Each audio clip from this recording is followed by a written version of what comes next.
ሴት የሚያባራል ሴት የሚያድን ቆንጆ የት መስጊድ ነው ያለው ይላል። የት መስጊድ ነው ያለው? ሄዶ እዛ እነሱ የሚሰግዱበት ይሰግዳል። ከዛም በኋላ ኢሻን ሰግዶ ተራዊ የለም እነሱ ጋር ሲሞዳሞድ ያሳልፋል። ያ አኺ ፈኪፍ ሴቶችም ዛሬ ሐቂቃ ራሳችን ልንጠይቅ ይገባል። ረመዳን የቁንጅና ውድድር አይደለም። ልክ ኢሻ ተሰግዶ ሲያበቃ በሜካፕ ተኳኩለው አስፋልቱን ይሞሉታል። ቢላሂ አለይኪ ዛሬ ሴቶች ከቡ መሕረም ካልሆነ ያኒ ወንድም ወይም ከአባቷ ጋር ካልሆነ ወዴት ነው የምትሄደው?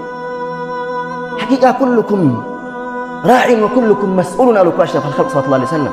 እያንዳንዳችሁ ጠባቂዎች ናችሁ፣ ከምትጠብቁት ነገር ትጠይቃላችሁ። አባት በልጅ ይጠየቃል። ምናልባት አተራዊ ነው ብሎ ይለቃታል። የት እንደምትውል አያውቅም። የት ነው ሲባል መስጊድ ነው የላኳት እኮ ይላል። መስጊድ በምን ታውቃለህ አንተ? አብረሃት ካልሄድክ ፈከይፍ ተድሪ ካሜራ ለወላ አላደረክም። ኢዘን ሴቶቹ እንዴት እየሆኑ ያሉት? ረመዳን ላይ ተራዊህ ተብሎ የት ነው እየወጡ ያሉት? አባት ይሄን ሊያጠና ይገባል።